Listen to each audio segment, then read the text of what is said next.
Hello guys, how are you all today? I hope you all are doing great and healthy. So caption देख के तो आप समझ ही गए होंगे कि आज हम new and old regime of income tax के बारे में डिस्कस करने वाले हैं. So the new regime of income tax, ये ऑप्शन इंडिविजुअल और HUF यानी कि Hindu undivided family tax payers को दिया गया है ताकि आप इनकम टैक्स लोअर रेट्स पे कर सकें.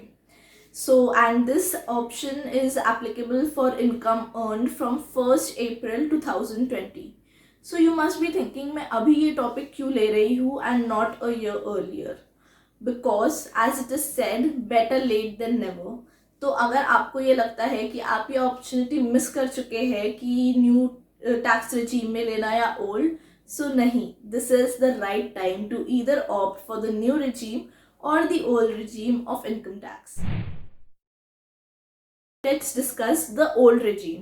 तो old regime के अंदर basic exemption limit that is 0 to 2.5 lakh तक के there is no tax. Then after 2.5 lakh to 5 lakh you will be required to pay income tax at the rate of 5%. Then from 5 lakh to 10 lakh the income tax rate is 20% and income earned above 10 lakh is taxable at the rate of 30%. Now let's discuss the new regime of income tax. तो इसमें again basic exemption limit 2.5 lakh तक के there is no tax. Then from 2.5 lakh to 5 lakh 5% rate of interest.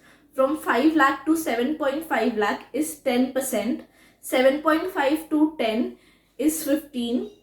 10 to 12.5 is 20. 12.5 to 15 is 25 and above 15 lakh 30% rate of interest. मतलब कि इसमें 2.5 लाख से लेके 15 लाख तक 5% से इनकम टैक्स का स्लैब बना दिया है कि 5% से रेट लगेगा. अब and above 15 30% rate of tax. तो अब हम ये सोच रहे हैं कि न्यू टैक्स रिजीम तो अच्छी है यार, इसमें कम रेट पे टैक्स लग रहा है, but there is a catch here. अगर आपको कम रेट्स पे टैक्स देना है तो आप कोई भी डिडक्शंस या एग्जेम्पशंस क्लेम नहीं कर सकते. राइट, आप 70 एग्जेम्पशंस एंड डिडक्शंस क्लेम नहीं कर सकते in the new tax regime, जो हम ओल्ड टैक्स रिजीम में अब तक करते आ रहे थे. तो अबाउट अगर हम इसे कैलकुलेट करें कि हमने कोई डिडक्शन क्लेम नहीं किया तो हम मैक्सिमम यहाँ पे 78,000 रुपीज़ अपना टैक्स सेव कर सकते हैं. सो ये 78,000 का अमाउंट जो है ये मैंने कैलकुलेट किया था. अगर आपकी मैक्सिमम इनकम टैक्स स्लैब में आ रहा है एंड आप डिडक्शंस क्लेम नहीं कर रहे हैं तो आप मैक्सिमम कितना सेव कर सकते हैं, but this will again depend on each individual scenario. तो हम ये परफेक्ट रूल लेके नहीं चलते हैं. Now let me tell you some examples of exemptions and deductions that you were able to claim under the old tax regime but you're not allowed to claim under the new tax regime. जैसे कि जो standard deduction था salary में 50,000 rupees का, that you cannot claim. You cannot claim the professional tax that is being paid or the entertainment allowance that you get. Then LTA, leave travel allowance, HRA, you are not allowed to claim these expenses. Then there is interest on self occupied property और house property जो हम claim कर सकते थे old regime में, that is not allowed. आप claim नहीं कर सकते हैं. Then जो the most talked about chapter 6A deductions जैसे कि ATC, ATD, ATTTA, ATCCD, NPS वगैरह का सब कुछ आप क्लेम नहीं कर सकते यहाँ. Now can you choose between the new tax regime and the old tax regime, जिसके लिए मैं ये वीडियो अभी बना रही हूँ. तो अगर आप एक एम्प्लॉई है तो आपको ये फिनेंशियल ईयर 2020 एंड 2021 के स्टार्ट में अपने एम्प्लॉयर को बताना था. मतलब कि 1 अप्रैल 2020 से लेके आपको मई तक के टाइम मिला होगा जहाँ पे आपको टैक्स डिक्लेरेशन फॉर्म में आपके एम्प्लॉयर को इंटीमेट करना था कि आप न्यू टैक्स रिजीम सिलेक्ट कर रहे हैं या ओल्ड टैक्स रिजीम सिलेक्ट कर रहे हैं. तो वहाँ पे आपने जो भी सिलेक्ट किया होगा उसके बेसिस पे आपके एम्प्लॉयर आपका TDS कट करके एंड देन आपको आपकी इनकम रेमिट कर रहे थे. सो इन दिस केस मतलब आपने पहले जो भी सिलेक्ट किया था जब इंटीमेट किया था अपने एम्प्लॉयर को, उसके बाद वो चेंज नहीं हो सकता।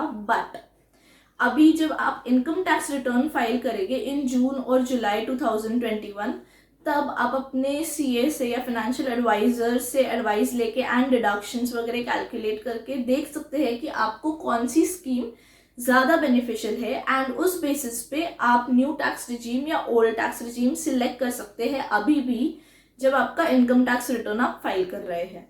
एंड उसके बेसिस पे एक्चुअल जो मेन टैक्स कैलकुलेशन है और जो इनकम टैक्स पे आप अपलोड करेंगे वो जाएगा। तो अब आपका टीडीएस तो जो भी आपने रेजीम पहले सिलेक्ट की थी उसके बेसिस पे कैलकुलेट हुआ था, तो वो एडजस्टमेंट होके जो भी आपका टैक्स या तो फिर पेएबल या रिफंड आ रहा होगा कैलकुलेट होगा, एंड देन इनकम टैक्स में आपको इधर पे करना पड़ेगा या फिर आपको रिफंड आ जाएगा। Now let's talk about the selection between non salaried employees कि आप कैसे सिलेक्ट करेंगे और कब। तो ऑब्वियसली आपको इंटरमिट तो पहले नहीं करना था एम्प्लॉयर को, तो आप अभी जब आपका रिटर्न फाइल करेंगे तब आप सिलेक्ट करेंगे कि आप न्यू रिजीम लेना चाहते हैं या ओल्ड रिजीम लेना चाहते हैं। But there is a catch here, आप सैलरीड एम्प्लॉयज़ जैसे every year opt in and opt out नहीं कर सकते न्यू रेजीम में से।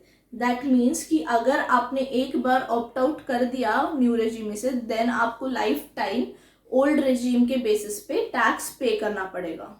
Now in case you run a business and you are an individual tax payer, then there are certain expenses which you cannot claim if you are opting in for the new regime.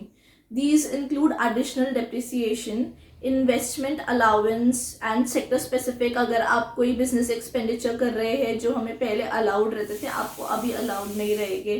Then कोई capital आपने expenditure किया है under section 35AD जो पहले allowed थे new old regime में, वो आपको न्यू रेजीम में अलाउड नहीं रहेंगे।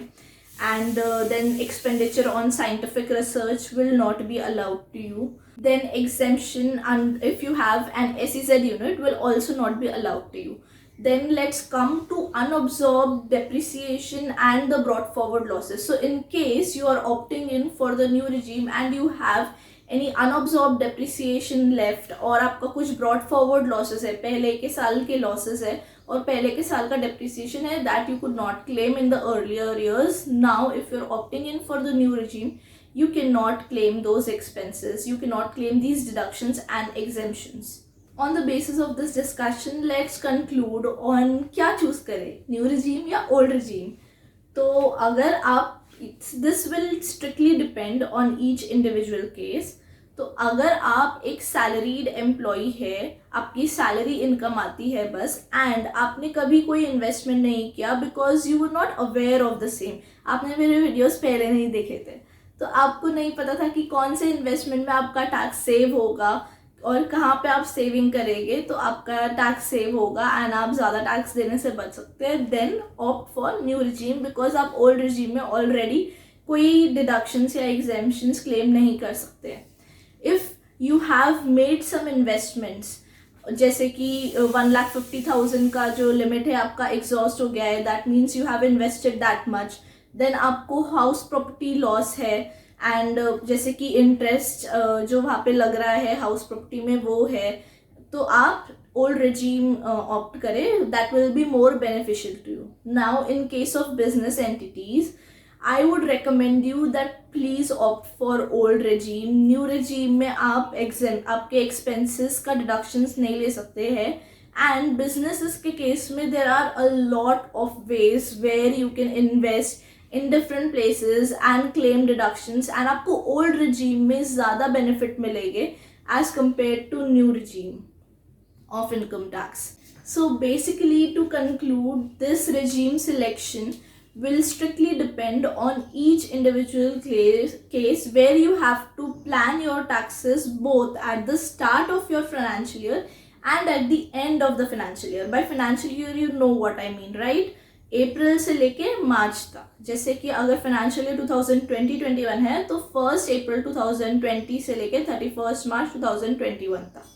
Thank you so much guys for watching this video. Stay tuned for more such informative videos and please do subscribe, like and comment. अरे अरे कहाँ चल दिए? वीडियो बंद करने से पहले इस वीडियो को लाइक और चैनल को सब्सक्राइब एंड बाजू में वो बेल बटन पे क्लिक करना मत भूलिएगा।